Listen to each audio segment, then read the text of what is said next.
ফের হুঙ্কার হুমায়ুনের ৪৮ ঘন্টার মধ্যেই ব্যবস্থা নেওয়ার হুঁশিয়ারি। ফের বিতর্কে ভরতপুরের বিধায়ক হুমায়ুন কবির। ৪৮ ঘন্টার মধ্যে কি করবেন হুমায়ুন কবির? দলকে দিলেন কড়া বার্তা। বুধবার ভরতপুরে হুমায়ুন কবির ফের নিশানা করেছেন তৃণমূল কংগ্রেসের নেতাদের। বুধবার ভরতপুরে এসআইআর নিয়ে তৃণমূলের ওয়ার রুম উদ্বোধন করেন বিধায়ক। এরপর ভরতপুর পেট্রোল পাম্প সংলগ্ন এলাকায় সভায় বক্তব্য রাখেন তিনি। হুমায়ুন কবির বলেছেন, আমরা কাউকে আগে আঙুল দেখাবো না, কিন্তু আমাদের উপরে কেউ এক আঙুল তুললে দুই আঙুল তুলব, ইট ছুঁড়লে পাথরে জবাব দেব। এতদিন অনেক কিছু মুখ বুঝে সহ্য করেছি।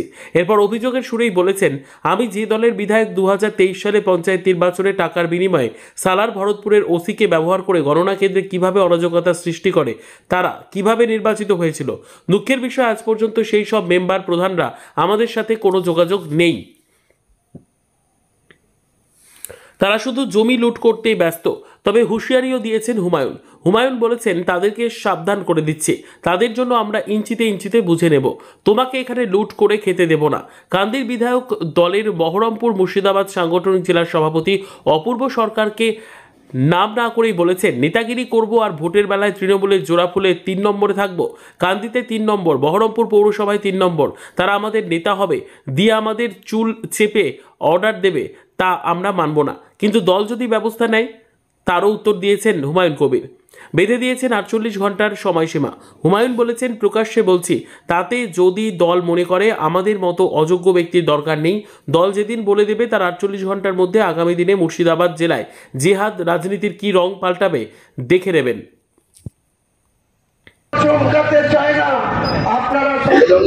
যেকোনো জায়গা থেকে আপনি বক্তব্য রাখতে পারলে কোনো সময় ব্লক নেতৃত্ব, কোনো সময় জেলা নেতৃত্বকে তির্যক মন্তব্য এবং আপনার যে মনোভাব পোষণ করছেন, এটা কি সামনে যে নির্বাচন আছে এটা কি কুপ্রভাব পড়বে না? অবশ্যই পড়বে। শুধু শৃঙ্খলা কমিটি কি শুধু হুমায়ুন কবিরের জন্য?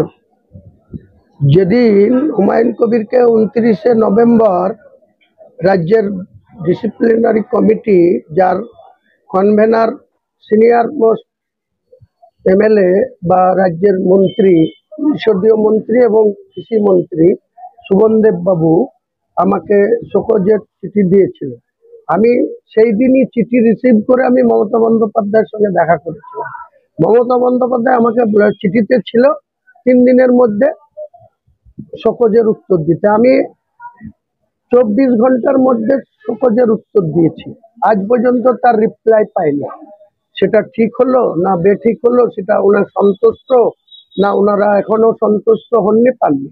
সেকেন্ড আবার মার্চ মাস 2025-এ আবার একটা শোকজ করা হলো, যেদিন আমি লেটার অফ অপোজিশন, যখন গোটা মুসলিম সম্প্রদায়কে অ্যাটাক করলো, গোটা মুসলিমদের এমএলএদেরকে চ্যাংদোলা করে রাস্তায় ফেলবো বললো, তখন এই রাজ্যের প্রশাসন তার বিরুদ্ধে কোনো নোটিশ করলো না, তাকে জিজ্ঞাসাবাদ করলো না, আমি একা মুখ খুললাম।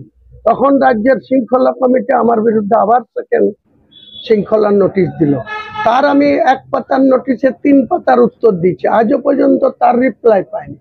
আবার জুন মাস 2025 আমাকে সতর্কীকরণ, 3 পাতার সতর্কীকরণ, ওয়ার্নিং ইংরেজিতে, বাংলায় যেটা সতর্কীকরণ নোটিশ দেওয়া হয়েছে, যে তুমি সাবধান হয়ে যাও, তুমি এইভাবে মুখ খুলো না। নিশ্চয় করে।